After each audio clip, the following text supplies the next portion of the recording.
بسم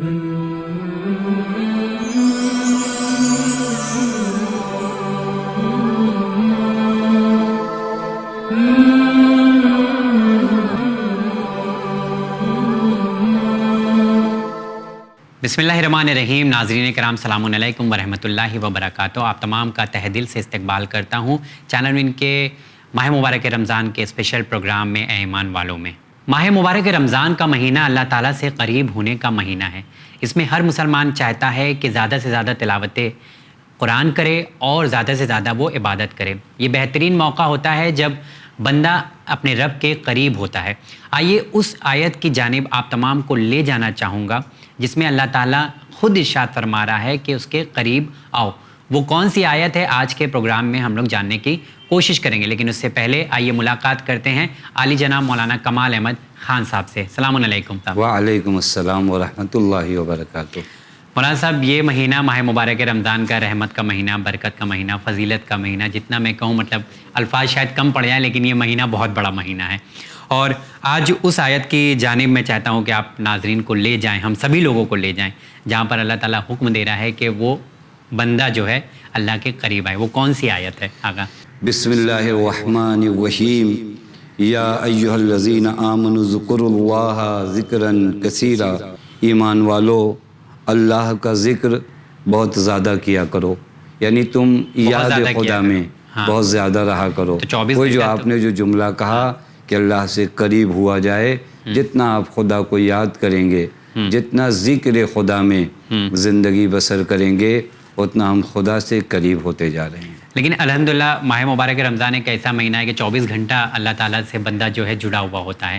تو اس کا فائدہ کیا ہوگا؟ مطلب آنے والے دن جو ہیں ہمارے وہ بغیر روزے کے گزریں گے، اور ہم ماہ مبارک رمضان کے علاوہ مطلب بہت کم ایسے دن ہوتے ہیں جس میں ہم لوگ روزہ رکھتے ہوں. تو مطلب فائدہ کیا ہوتا ہے اگر ہم اللہ تعالیٰ سے قریب رہیں گے، چاہے وہ ماہ مبارک رمضان ہو یا کوئی اور مہینہ ہو؟ دیکھیے، ذکر خدا، میں سب سے پہلے ذکر خدا کا معنی کروں کہ یاد خدا یعنی کیا. یاد خدا یعنی یہ کہ تسبیح لے کر بیٹھ جاؤں، یا اللہ سبحان اللہ، یہ کروں، یہ یاد خدا ہے. تو کرتے ہیں، لیکن کبھی کبھار ہم لوگ یہ کرتے ہیں یا اللہ کہتے ہیں لیکن ہمارا دماغ کہیں اور لگا ہوا ہوتا ہے. یا رحمان کہتے ہیں لیکن ہمارا دماغ مارکیٹ میں لگا ہوا ہوتا ہے. یاد خدا یعنی خدا تمہاری زندگی میں ہو، یعنی خدا کو تم یاد کرو. چونکہ معلوم ہے انسان کی زندگی کیا ہے.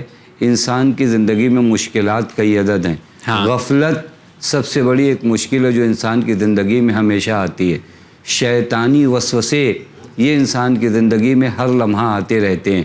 اب ایسی صورت میں کوئی ایسی شے ہو جو ہمیں وسوسے شیطانی سے، غفلت سے نکال کر جگا دے، اسی جگا دینے کا نام یاد خدا ہے. میں آپ کی خدمت میں عرض کروں، آپ نے جو کہا نا کہ اگر میں یاد خدا میں اپنی زندگی گزاروں تو اس کا فائدہ کیا ہے. مثلا اگر نماز میں آپ یاد خدا میں ہو، دیکھیں یہ جملہ مجھے کہتے ہوئے سخت لگ رہا ہے کہ نماز میں آپ یاد خدا میں ہو. نماز خود ذکر خدا ہے، لیکن پھر بھی چونکہ نماز میں بھی ہم غفلت کا شکار ہوتے ہیں. اگر نماز پڑھتے وقت یعنی اپنی عبادت کے وقت میں یاد خدا میں ہوں، میرے اندر خلوص آئے گا.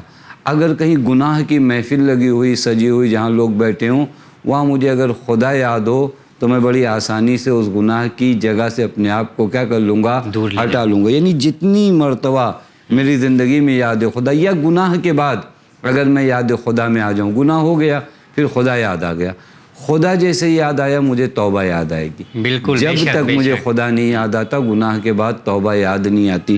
بس یاد خدا یعنی تمہاری زندگی خدا کے حضور میں گزرے، خدا کی بارگاہ میں گزرے. نہ یہ کہ فقط ہم ذکر اور بعض الفاظ، یعنی الفاظ کی حد تک یاد خدا نہیں، ہمارا پورا وجود خدا کو یاد کرے، یعنی ہماری ہر سانس میں رب کا تذکرہ ہو. یعنی ہماری زندگی کی ہر جگہ پر. میں آپ کی خدمت میں عرض کروں، میں اگر اپنے گھر میں جا رہا ہوں، بعضوں کے حق ہیں، انہیں پامال اگر کروں، اس کا مطلب میں خدا کی یاد میں نہیں ہوں. لیکن اگر اس حق کا میں دھیان دے رہا ہوں، میں یاد خدا میں. ایک مرتبہ ہو سکتا ہے، ہاں ایک مرتبہ ہو سکتا ہے میں نے یا اللہ نہیں کہا، لیکن اگر اپنی والدہ کو میں نے دیکھا اور جا کر ان کی خدمت کرنا شروع کیا، اس کا مطلب یہ شخص یاد خدا میں. بے شک. مارکیٹ میں اگر کوئی جا رہا ہے، مال حرام گھر میں نہیں لا رہا ہے، اس کا مطلب یاد خدا میں.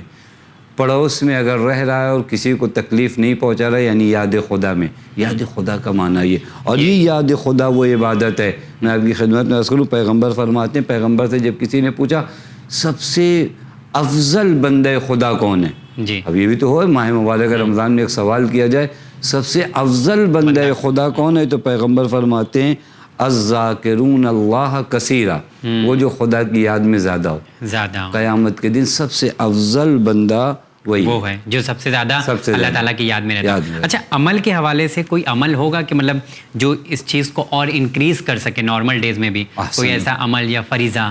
بہترین سوال آپ نے کیا، میں آپ کی خدمت میں عرض کروں. ایک چیز جو سب انجام دیتے ہوں تسبیح ہے حضرت فاطمہ زہرا سلام اللہ علیہا. اس تسبیح کے بارے میں جو روایات میں ہے، چونکہ ہمارے ہاں آیت میں آئے ذکرن کثیرہ، اللہ کو زیادہ سے زیادہ یاد کرو. روایت میں ہے امام محمد باقر علیہ السلام ارشاد فرماتے ہیں تسبیح فاطمہ علیہ السلام من ذکر اللہ الکثیر.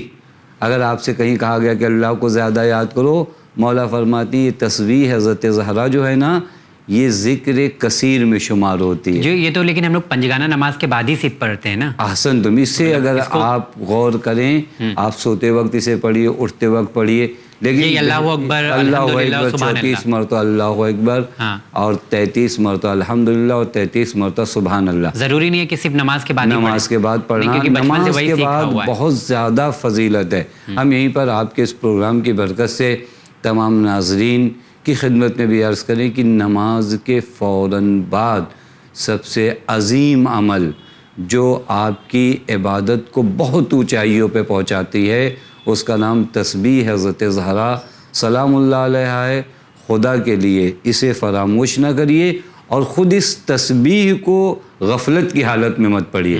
کبھی کبھار جو چیز یاد خدا کا سبب ہے اسی کو ہم غفلت کی حالت میں پڑھتے ہیں. تسبیح اس طرح پڑھتے ہیں کہ ہمیں دھیان بھی نہیں ہوتا کہ تسبیح حضرت زہرا میں ہم پڑھ کیا رہے ہیں. اللہ اکبر کہہ رہے ہیں تو کیا مطلب ہے، الحمدللہ کہہ رہے ہیں تو کیا مطلب ہے، سبحان. پس یہ تسبیح بنی ہے آپ کو خدا کی یاد دلانے کے لیے، تو کم از کم اس تسبیح کو تو غفلت کی حالت میں نہ پڑھا جائے.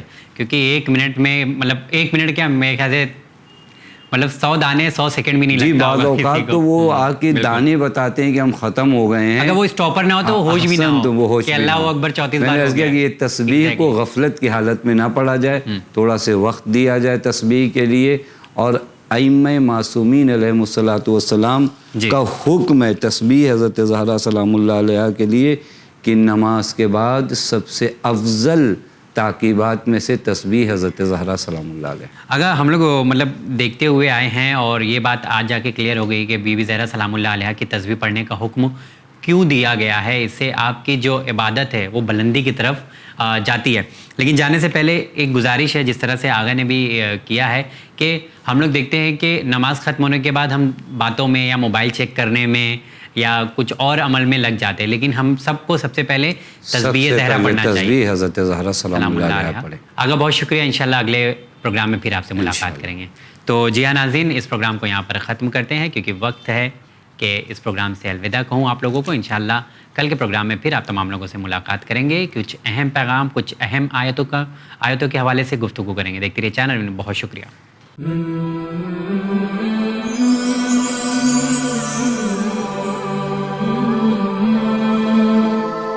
Mm-hmm.